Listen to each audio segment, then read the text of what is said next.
Hey guys, welcome back to Comic Book Corner, and it's me, Spider Slayer.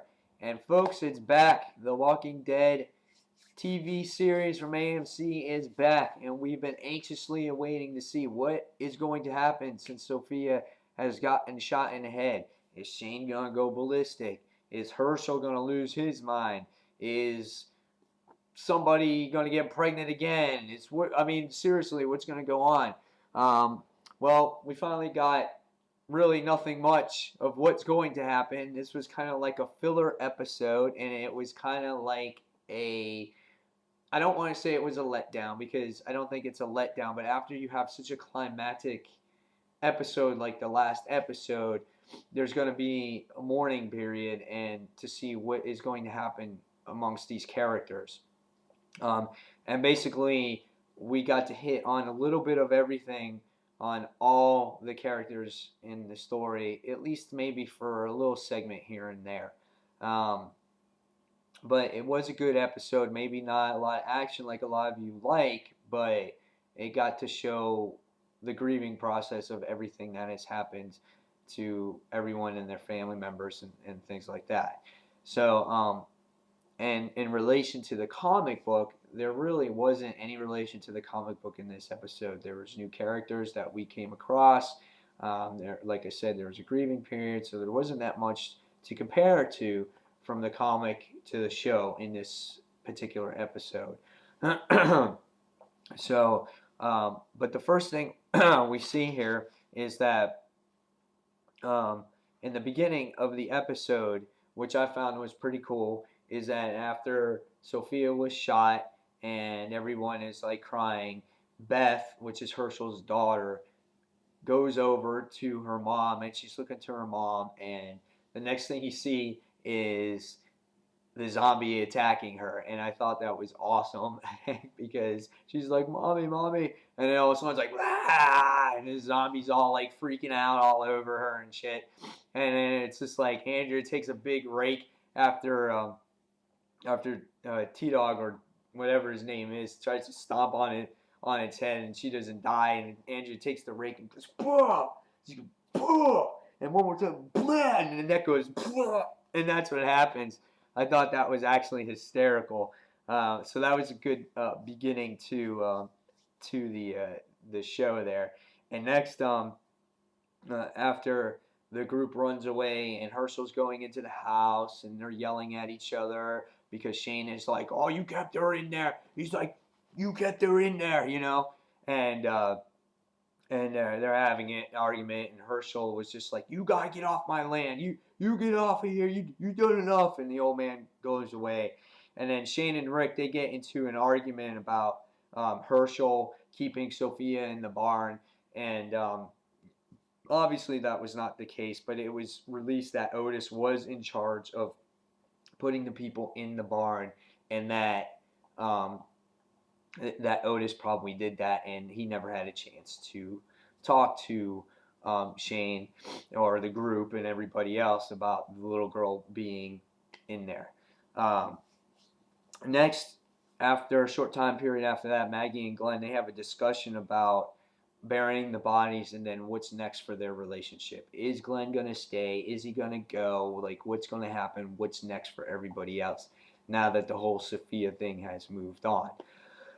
What's going to happen? I don't know. I mean, I'm assuming that if it follows the comic book, I think that Maggie is going to go with Glenn and on their next adventure. Um, Next, you see that Carl is starting to change already in the TV show, maybe just a little bit on what he says to his mother. Lori and Carl are discussing about how he would have shot Sophia just like his dad would if he saw her as the zombie. So as you can see, he's already starting to change and starting to get a little bit colder because he's growing up in this world of zombies. Even though it's only been a few weeks, it's probably very dramatic towards him and how his personality is going to be in the future. Um, Next, once again, you see like after that, after this particular scene, next you see you see Dale and Shane getting to some staring match, and it's like Daryl doesn't know what to say, or I'm sorry, Dale doesn't know what to say, and Shane is saying how worthless Dale is, how he doesn't do anything, how he doesn't contribute to the group, how all he does is change a radiator hose. And he's like, "You pointed a gun." He's like, "Huh? You pointed a gun to me, and you just didn't have the balls to do it, old man." He's like, "Do me a favor, stay away. Unless, next time I have a radiator hose and I need changing, I'll call you." Boom. And he starts driving away in the truck because they're trying to get the bodies, all the dead bodies taken care of. So he's taking the truck over to there. The next thing that we came up to was there was a brief service for all the loved ones that were killed. And then basically what happened next is they took all the miscellaneous zombie people that they didn't know, and they put it into the blue truck, and they're just driving away. And the funny thing is they're driving, and and Andrew's in the back of the bed, and they're bouncing along, boom, boom, boom, boom, boom, and there's a hand hanging out, and the hand just falls to the ground. And I thought that was hysterical. It's like she's like, hey, you gotta stop. And she like picks up the hand like it's nothing, and it's like dragging like this as she's carrying it, dragging it. And then the next thing you see is that it gets thrown back in the truck again. I just thought that was hysterical. Next, again, after Maggie and Glenn are still talking about their particular situation, in the background, if you notice, is that Beth, again, Herschel's daughter, collapses. And she goes into a catatonic shock after everything that has gone on. So she's like dramatically just in shock of the whole particular thing. And then next we have to find that all of a sudden now we need Herschel because he's the closest thing to a doctor, and maybe he can fix her. Next thing is what I felt actually pretty cool here. I mean, and you haven't seen this pretty much the entire series, is for the first time you've seen Shane show compassion towards Carol for her loss in Sophia. And maybe because he actually, feels sorry because he did open the barn, and he actually, let everybody out, and it was because of him while she found out the truth of her little girl. But he showed true compassion. He was watching her. He was saying that he was deeply sorry, and that's just something that you haven't seen from Shane. So maybe it's just he hasn't really truly lost it. It's just he has a different point of view on how to handle the situations in the story. So he's just a different, completely monster. When it comes to that. As we go along, Lori comes up to Dale, and Dale is just sitting off in his own corner, and she's like, "You gotta help us." Rick and Glenn went out into the town to go find Herschel and blah blah blah blah, and then all of a sudden, what's it called? Daryl gets up and he's like, "Listen, Olive Oil." He's like, "I spent every day out there with that little girl. I'm looking for her. Now, I don't tell me I get my hands dirty." So he said, "I'm done looking for people." And he goes and he sits down and he's just carving more arrows. And that's what happens with him. So again, in this episode, we're seeing a little bit of how this whole thing has affected the entire group. Dale also tells Lori about how he thinks he has truly killed Otis, and of course, Lori denies the whole thing. So after a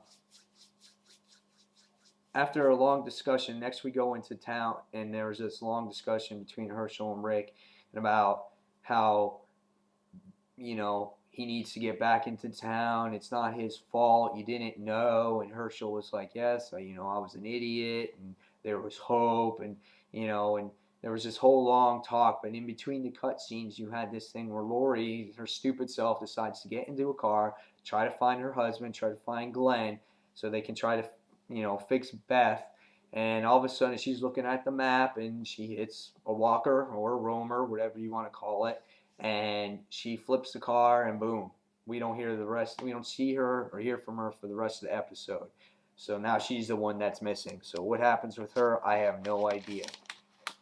Next, in the episode after Herschel and Rick kind of mend their ways and finally convince Herschel to stop drinking all of a sudden and excuse me, and get back with you know, get back home, we finally come across two new characters that we haven't seen before, and their names are Dave and Tony. I call him Fat Tony because this is one large character from Philly, and they're both from Philly.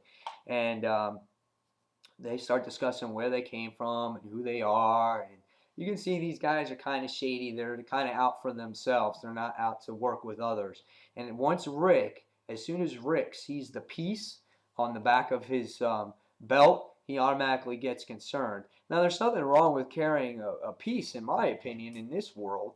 I mean, come on, you got zombies chasing you everywhere else. So, I mean, I understand his concern. I think it was their personalities on how they were talking and how they were trying to like pry information from him that set Rick off. Because these guys didn't seem like they wanted to kind of, I don't know, work with them. They just wanted things for themselves. Um, and then they started prying information on where they were set in camp and how their cars were clean and trying to just get all this information from them.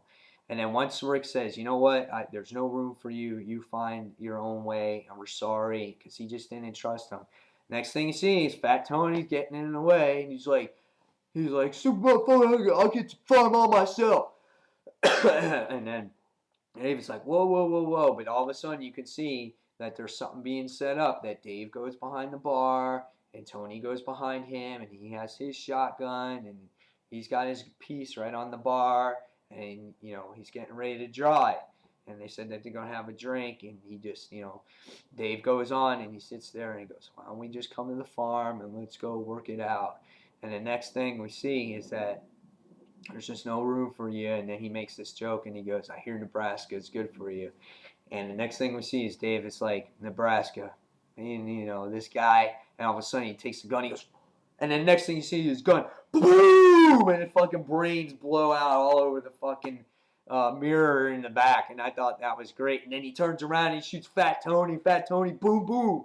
Guy didn't even have a chance to move. And then you see the look on Rick's face, just like, boom. Boom, he takes a couple shots to him. He was pissed. I mean, you could just see that he just had enough. And that was the end of the episode. So action-wise, the episode wasn't all that, the episode wasn't full of action, but the story was there. The pieces were put together in place so you guys could see everything about each character and how they dealt with the aftermath, of Sophia's death and all their other family members. I thought it was a good episode. According to the previews, it looks like that the next episode is going to have a decent amount of action in it. And my opinion is, I think Herschel is going to become friends with Rick. He is definitely a disposable character. My other opinion is, I don't know what's up with Lori. She's pregnant. She just flipped the car. I have no idea what's going to happen there. Who knows? Beth could die. She could become a zombie. Maggie and Glenn, they're probably going to stay together, just like in the comic book. T-Dog, I think his name, that guy. What is that guy doing on the show? Like, excuse me. He plays, like, to me, no significant role in the TV show at all. He's kind of just there. So I'm just kind of waiting for him to get picked off, Carol, I don't know what's going to happen to her. Is she going to go off the loony bin because her daughter died? I don't know. In the comic, something happens to her that's pretty bad. And Rick and Shane, and obviously, they have their stories. And then, Dale, well, I don't know. I think that Shane is just going to blow his fucking brains out. That's just my opinion. I don't think he's going to make it very long. they're just going to go at it at each other. They just really, really hate each other in this TV show. And Andrea, they focused on her last season, so we'll see where she goes. But I think she's going to become more of a uh, definitely a valuable part to play in this series. So, I bet that's about it. I mean, that is my take on the show and in my opinion on the characters. I would love you guys to comment and let's discuss about this episode. And I will be doing this review every week on every episode that airs. I'm going to try to get it to you on Mondays. It always just depends on what my work schedule is. But most of the time, sometime during Monday, I will be able to get a video up to you. So I would love to discuss this with you. Walking Dead is my favorite comic book to read. It is my most passionate book to read. I love the show and I love the comic and I love how they're different so you can compare and how if it's like a what if Shane lived and what if Sophia died and things like that. That's what I like about it. So it keeps you always guessing. But you guys, please subscribe to me at Comic Book Corner so we can discuss about all these cool issues about The Walking Dead. And I look forward to hearing from you. So thank you for watching. And this is Spider Slayer signing off. And I'll talk to you guys soon. Thank you very much. Bye.